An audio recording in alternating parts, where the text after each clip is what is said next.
Welcome back to the Deep Dive. You know we like to cut through the noise, right? Well, today we're diving into all the financial news from February 6th and 7th. Lots to cover. Oh yeah, pulling insights from MarketWatch, CNBC, Investing.com, even seeking Alpha and Alpha Street. This sounds like a good mix. We'll be talking earnings reports, market trends, even a bit of political drama that could impact your money. Ready to get started? Absolutely. Let's dive in. Okay. So let's set the stage first with the overall economic picture. Right. The University of Michigan's consumer sentiment gauge took a bit of a dip. It landed at 67.8. That's its lowest point since July. What do you think's driving this downturn?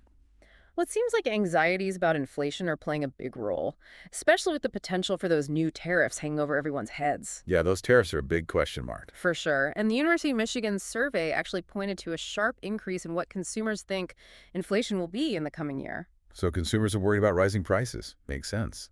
Now, how are politicians responding to all this economic unease?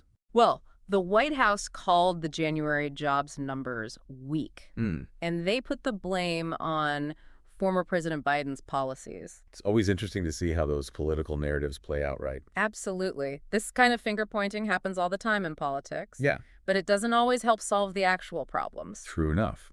Now, while the politicians are busy debating, some financial institutions are starting to sound the alarm. Oh, yeah? Goldman Sachs issued a warning about a potential market correction. Interesting. They pointed to high valuations and what they consider to be less favorable economic policies, particularly when it comes to trade tensions. What are your thoughts on their assessment? Well, Goldman Sachs isn't alone. There's a growing unease among a lot of financial experts. Looks like they're picking up on that too. Yeah. They think this current market exuberance that we're seeing, it could be unsustainable given all the geopolitical and economic uncertainty in the world right now. Lots of factors at play. Definitely. Okay, so it's not all doom and gloom, though. Minneapolis Fed President Kashkari actually offered a more optimistic perspective. Oh, really? Yeah, he's predicting lower interest rates later this year. He thinks inflation will fall closer to the Fed's 2% target. That's a much rosier outlook. I guess we'll have to wait and see who's right. Exactly. Yeah. Economic forecasting is a tricky business. All right, let's move on to some specific company news. Okay, sounds good. Doximity. It's an online platform for medical professionals. Interesting. They saw their shares skyrocket by over 30% this week. They exceeded revenue expectations and issued some really positive guidance. It seems like everything's moving online these days, even healthcare. I wonder if the traditional healthcare providers are keeping up. That's a really good point. It's a whole new landscape. Yeah. Now, Doximity isn't the only company celebrating this week. Pinterest also enjoyed a big stock surge, up 17%. They're riding high on strong revenue and user growth. It's impressive how they've managed to hold their own in such a competitive social media space. Right. They've really carved out a niche for themselves. And it's clearly resonating with investors. Another winner this week, Affirm. The buy now, pay later platform. That's the one. Their stock soared 22% after reporting a surprise profit during the holiday season. That's interesting. There have been a lot of concerns about consumer debt and the buy now, pay later model, but Affirm's performance might be a sign that things are shifting. It definitely got investors' attention. Yeah, maybe it's time to rethink some assumptions about that sector. Possibly. And in news that got investors cheering, Expedia announced the return of its dividend. Sparked a nice stock rally. It sounds like they're feeling pretty confident about the travel industry's recovery. Makes sense. This move signals that they believe in future profitability and they're committed to giving back to shareholders. Now, not all companies are riding high, though. Right. Microchip Technology reported lower sales and profit for Q3. Not a good sign. It's a reminder that even the tech sector isn't immune to economic challenges. I wonder what factors are at play there. It could be supply chain issues, weaker demand, or maybe a combination of things impacting the semiconductor industry. Could be. Definitely something to keep an eye on. Even Amazon, the giant itself, acknowledged that the strong dollar is having a negative impact on its revenue. Yeah, a strong dollar can make their products more expensive overseas. That could definitely affect their sales. A reminder that even the biggest players are influenced by those global economic forces. For sure. Okay, so we've covered the big picture economics and some notable company performances.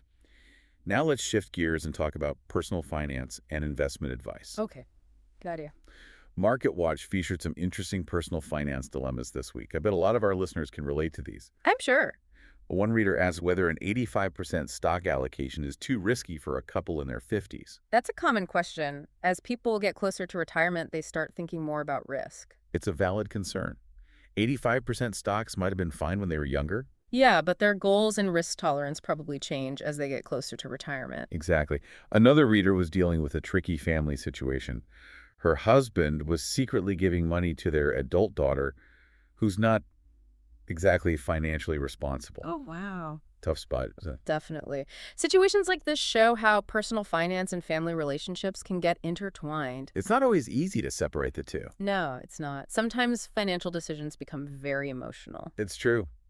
Maybe open communication and some professional financial advice could help families in these situations. I think so. Sometimes an outside perspective can make all the difference.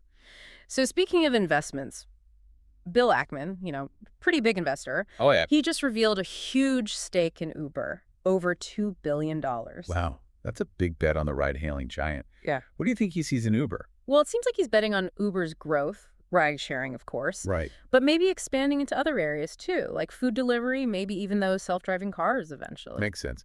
Now, for investors looking for those steady dividends, Yeah. Expedia, we talked about them earlier, and Kimco Realty both announced they'll be paying out dividends. Those are good options for income-focused investors. Yeah. Both companies seem to be in a good financial spot, and they're clearly committed to giving back to their shareholders. And then there's the cryptocurrency world. Always interesting. Riot Platform stock is surging. Oh, really? Yeah. What's going on there? They had record Bitcoin mining in January. Plus, there's all this talk about a potential takeover. Crypto is always a roller coaster ride. Lots of volatility, hard to predict. Yeah, it's a high-risk, high-reward game for sure. For sure.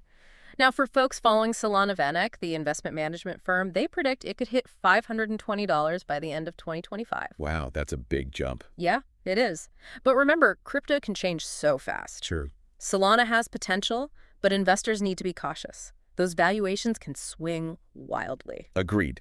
Now let's talk about how politics and business are colliding. Always an interesting mix. Former President Trump is proposing to get rid of the carried interest tax loophole. That's a controversial one. It would have a huge impact on Wall Street and Silicon Valley if it actually happens. People have been arguing about this for years. Some say it discourages investment and hurts innovation. Right. Others think it'll make the tax system fairer. Yeah, it's a big debate. And then there are the congressional budget talks. A lot of people are worried about the future of Social Security and Medicare. Yeah, those are essential programs for millions of Americans. It's definitely something to watch closely. Any changes to those programs could have a major impact on retirees and people planning for retirement. Absolutely. And then we have Elon Musk. Always making news. Senators are raising some concerns about his DOGE initiative. They're worried about data privacy, specifically whether DOGE could access student loan borrower data. Yeah, that's sensitive information. Yeah. And then there's J.D. Vance, the former venture capitalist and politician. He's advocating for rehiring a former DOGE staffer who had to resign after posting some racist tweets. That's a tough one. Yeah, it raises questions about free speech and what companies should do about hate speech. And how to create inclusive environments. It's a complicated issue for sure. It is. Now, MarketWatch also gave us a glimpse into the human side of all this financial news. Oh, that's important. One reader shared her story about wanting to leave her husband. He's 84, and she says he's been abusive. Oh, that's awful. Verbally, emotionally, and financially. This just shows how important financial independence is, especially for people in difficult or even dangerous relationships. Her story is a reminder that financial well-being is connected to our overall well-being. It's all connected. It really is. I think it's so easy to get overwhelmed with all this financial news coming at us all the time. Yeah, it could be a lot. The important thing is to stay informed, of course. Right. But don't get lost in the weeds. Focus on the big picture trends. And how those trends might affect your own finances. Exactly. And remember, every story has more than one side to it. That's true. Don't just accept what you hear at face value. Question things. Yeah, look for different perspectives. Right. Get the full picture. And we can't forget about the human side of all of this. It's easy to get caught up in the numbers. Yeah. But behind every headline, there are real people. It's their lives that are being affected. Exactly. So when we're talking about finance, we've got to use both our heads and our hearts. That's a great way to put it. Yeah. We need to consider the data, Right. but also think about the human impact of financial decisions. Absolutely. And don't be afraid to ask for help. Yeah, get advice from people you trust. Make informed choices so you can reach your financial goals. That's a great message to end on. Thanks for joining us today on The Deep Dive. It's been a pleasure. We hope you learned something new and you're feeling a little bit more confident about navigating the world of finance. Until next time. Stay curious out there.